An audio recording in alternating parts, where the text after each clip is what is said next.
నమస్తే, నేను చందన. Welcome to great Andhra. మనతో పాటు ఉన్నారు సీనియర్ పొలిటికల్ అనలిస్ట్ జిఆర్ మహర్షి గారు. నమస్తే సార్. నమస్తే అమ్మా. సార్, కూటమి సపోర్టర్స్గా తమిళనాడుకు వెళ్ళి సపోర్ట్ చేస్తూ ప్రచారం చేస్తున్నారు. మొన్న లోకేష్ గారు ఆల్రెడీ ప్రచారంలో పాల్గొన్నారు. ఇప్పుడు పవన్ కళ్యాణ్ గారు కూడా వెళ్ళబోతున్నారు. ఇక్కడే ఒక రకంగా ఉంది సిచ్యువేషన్. అంటే ఇక్కడ హోరాహోరీ సిచ్యువేషను, డూ ఆర్ డై లాంటి సిచ్యువేషన్. వీళ్ళు వెళ్ళి అక్కడ ఏం చేస్తారంటారు? అంటే ఇప్పుడు పవన్ కళ్యాణ్ గారు తెలంగాణలో వచ్చి ప్రచారం చేశారు. ఏమైనా గెలిచారా ఎక్కడైనా? అంటే పవన్ కళ్యాణ్ గారు, లోకేష్ గారు అక్కడున్న తెలుగు ఓటర్లు, అంటే తమిళనాడులో తెలుగు వాళ్ళు ఉన్నారు బాగానే కొన్ని నియోజకవర్గాల్లో, వాళ్ళని ఏదో ప్రభావితం చేసి ఓటింగ్ ప్యాటర్న్ని మారుస్తారనేది ఊరికే, ఎందుకంటే అదొక తృప్తి అంతే. ఏదో మేము కూడా ఎన్డీఏ తరఫున వెళ్ళి బీజేపీకే అక్కడ బలం లేదు. అఫ్కోర్స్ అంటే బీజేపీ ఒక టార్గెట్ పెట్టుకుంది తమిళనాడులో. అదేమిటంటే టార్గెట్, ఆంధ్రప్రదేశ్లో బలం లేదు కాబట్టి ఇక్కడ ఏదో కూటమి అని చెప్పి కొంత, తెలంగాణలో ఎలాగో బలం ఉంది. తెలంగాణలో కొన్ని సీట్లు బీజేపీ గెలిచే అవకాశాలు చాలా ఉన్నాయి. కర్ణాటకలో బాగా బలం ఉంది. కర్ణాటకలో ఆటోమేటిక్గా వాళ్ళకి ఎక్కువ సీట్లు కూడా రావచ్చు, కాంగ్రెస్ కంటే ఎక్కువ సీట్లు రావచ్చు, లేదా కాంగ్రెస్తో సమానంగా కూడా రావచ్చు. వాళ్ళ మైనస్ పాయింట్ అంతా ఏమిటంటే కేరళ, తమిళనాడు. సౌత్లో కేరళలో చాలా కష్టంగా ఉంది. తమిళనాడులో ఏమిటంటే ఇప్పుడు వాళ్ళకి ఇంత కాలానికి ఒక స్పేస్ దొరికింది, ఒక వ్యాక్యూమ్ వచ్చింది. ఎలాగంటే డిఎంకే వర్సెస్ అన్నా డిఎంకే ఉన్నంత కాలము, అంటే కరుణానిధి, ఎంజీఆర్ గారు జీవించినంత కాలము ఆ రెండు పార్టీల మధ్య జరిగే యుద్ధంలో వీళ్ళు ఏదో, బీజేపీ అప్పటికి లేనే లేదనుకోండి, కాంగ్రెస్ ఏదో ఒక పార్టీకి అలా మద్దతు, అంటే వాళ్ళ అలయన్స్లోకి వెళ్ళి ఒకటో రెండో సీట్లు సంపాదించుకోవడము, లేదా గవర్నమెంట్ ఏదైతే సెంట్రల్లో వస్తుందో ఆ గవర్నమెంట్కి ఈ పార్టీలు మద్దతు పలకడము జరిగేది. ఎప్పుడైతే కరుణానిధి గారు, జయలలిత గారు ఇద్దరు కీ లీడర్స్ వెళ్ళిపోయారో, డిఎంకేకి స్టాలిన్ కాపాడుకున్నాడు, ఏడిఎంకేని కాపాడేవాడు లేడు. ఏడిఎంకే ఆ పళనిస్వామి వాళ్ళు వీళ్ళంతా గందరగోళం పట్టించేసినారు దాన్ని. అఫ్కోర్స్ దానికి పునాది ఉంది, ఎందుకంటే కొన్ని దశాబ్దాల పునాది ఉంది కదా. బీజేపీ ఏం చేసిందంటే అక్కడ తమిళనాడులో గేమ్ ఆడింది. శశికళ దాదాపు ప్రమాణ స్వీకారం చేయబోతున్నప్పుడు అడ్డుపడి శశికళను జైలుకి పంపడం ఇవన్నీ చేశారు కదా. ఇవన్నీ చేయడం వల్ల అక్కడ బీజేపీకి స్పేసు ఏర్పడింది అనేది ఒక వాదన అయితే, రెండో వాదన ఏమిటంటే అక్కడ జనంలో బీజేపీ పైన కోపం ఉంది. అవి రెండు ప్రాంతీయ పార్టీలు, రెండు ద్రావిడ పార్టీలు ఈ బీజేపీ ఈ ఏదైతే తన హిందుత్వ వాదన, తన నేషనల్ దీని మీద ఆధారపడి వస్తుందో అది వాళ్ళకి నచ్చదు. అంటే బీజేపీ కానీ కాంగ్రెస్ కానీ జాతీయ పార్టీలు వచ్చి వాళ్ళ రాజకీయాల్లో వేలు పెట్టడం అనేది వాళ్ళకి ఇష్టం లేదు. అయితే అన్నామలై అని ఒక నాయకుడు, మాజీ పోలీస్ ఆఫీసర్, కర్ణాటక క్యాడర్ చేశాడు. ఆయన ఏమిటంటే ఆయన ఇప్పుడు బీజేపీ పగ్గాలు చేతపట్టాడు. ఆయన కొంచెము డైనమిక్. బీజేపీ ఆయన వల్ల బతుకుతుంది, బీజేపీకి కొన్ని సీట్లు వస్తాయి అనే ఆశ ఇప్పుడు బీజేపీలో ఉంది.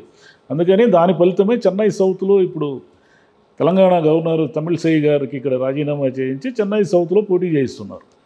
ఇవన్నీ ఉన్నాయి కాబట్టి, ఈ సమీకరణాలు అన్నీ ఉన్నాయి కాబట్టి బీజేపీ తమిళనాడులో ఒక్కసారి గనక ఒక్క 3-4-5 సీట్లు సాధించుకోగలిగితే ఇంకా భవిష్యత్తులో, అంటే ఎట్లయితే వెస్ట్ బెంగాల్లో 0 ఉన్నటువంటి బీజేపీ ఎప్పుడైతే మమతా బెనర్జీని ఢీకొట్టే వరకు రాగలిగిందో, అంటే వాళ్ళకి కొన్ని ఉదాహరణలు ఉన్నాయి. కొన్ని స్టేట్స్లో 0లో ఉన్న స్టేట్లో నుంచి వాళ్ళు త్రిపురలో బీజేపీ లేనే లేదు ఒకప్పుడు, ఈరోజు ఉంది.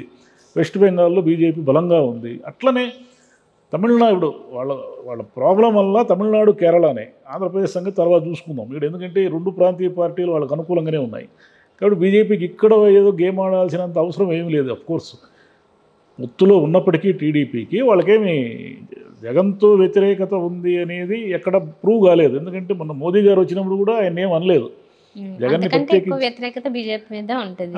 అందుకని అట్లనే ఇప్పుడు తమిళనాడులో కొట్టాలి అంటే వాళ్ళకున్న శక్తియుక్తులన్నీ సమీకరించుకుంటున్నారు.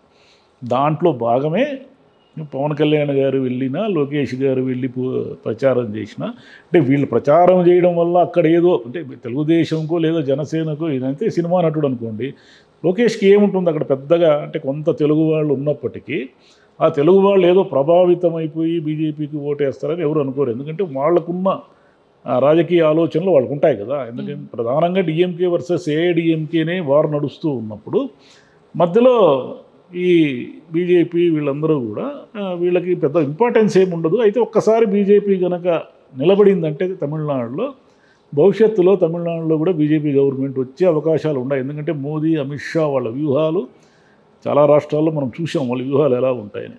ఇప్పుడు పవన్ కళ్యాణ్ గారు వెళ్ళారు, సినిమా నటుడు కాబట్టి జనరల్గానే ఆడ కూడా కొంత సినిమా గ్లామర్ ఉంటుంది కాబట్టి చెన్నైలో కూడా కొంత జనం వస్తారు కానీ ఈయన ఏదో ప్రభావితం చేసేసి అభ్యర్థుల్ని గెలుపు దిశగా తీసుకెళ్తాడు అని అయితే ఎవరు నమ్మడం లేదు. ఎందుకంటే తెలంగాణలో మనం చూసాం, విపరీతంగా జనం వచ్చారు, ఎవరు ఓట్లేదు. ఇంకా లోకేష్ ఊరికే వెళ్ళేదో బాగుండదని ఏదో మర్యాదపూర్వకంగా వెళ్ళి వచ్చాడు తప్ప అక్కడేమి లోకేష్ చెబితే ఓట్లు వేసే వాళ్ళు ఏమి ఉండరు. కాకపోతే వాళ్ళిద్దరూ ఏమిటంటే ఈ పక్క రాష్ట్రాల ప్రచారం మానేసి ఇక్కడ ఓరాఓరీ జరుగుతూ ఉంది కాబట్టి పవన్ కళ్యాణ్ కానీ లోకేష్ కానీ ఇద్దరు ఇక్కడే యుద్ధం చేయాలి. అక్కడ పోయి వీళ్ళు గెలిపించేది ఏం లేదు. ముందు ఇక్కడ గెలుపు ఓటములు ఏమిటి అనేది కదా క్వశ్చన్. ఇక్కడ కదా యుద్ధం అంతా ఇక్కడ నడుస్తూ ఉన్నప్పుడు మళ్ళీ ఉన్న టైం వేస్ట్ చేసుకోవడానికి ఎంత ఉంది? ఇంకా గట్టిగా నెల రోజులు కూడా ఏడుంది, 27 రోజులు ఉంది ఇంక ఎలక్షన్కి.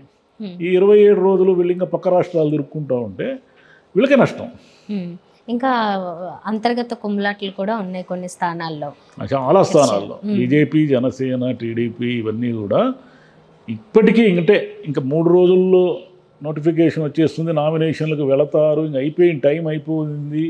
ఏముంది ఇంక గట్టిగా 10 రోజుల్లో నామినేషన్లు వేసేసి ఉపసంహరణ దిశగా కూడా వెళ్ళిపోవాలి. బీఫారాలు ఇవ్వడం ఇవన్నీ ఇంకా స్టార్ట్ అయిపోతాయి.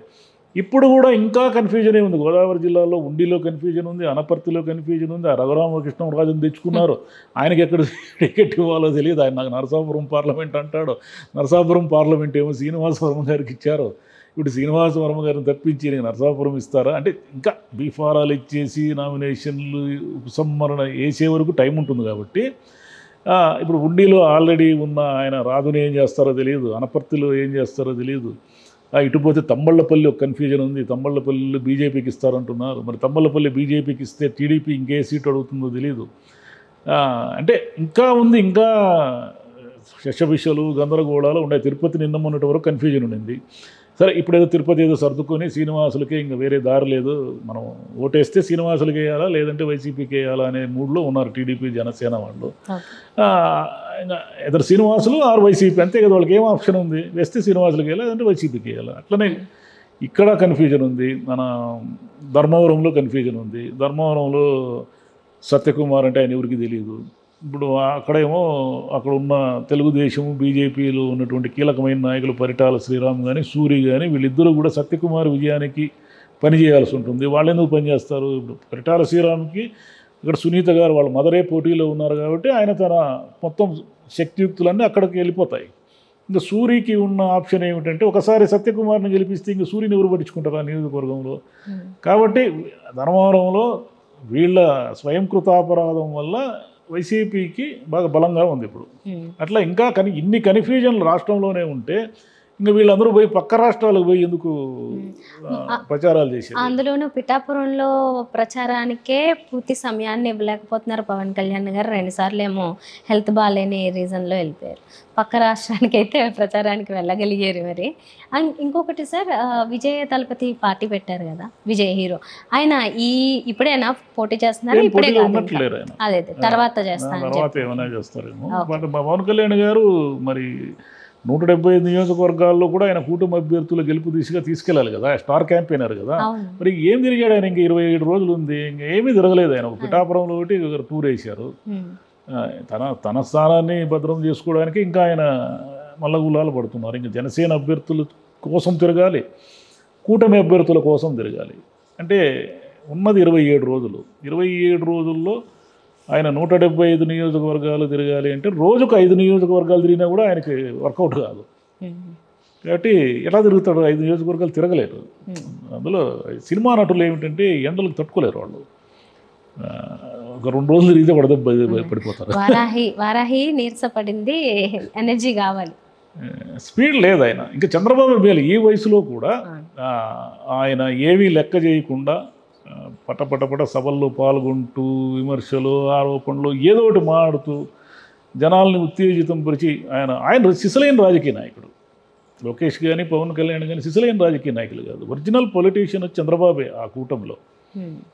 Right sir, thank you.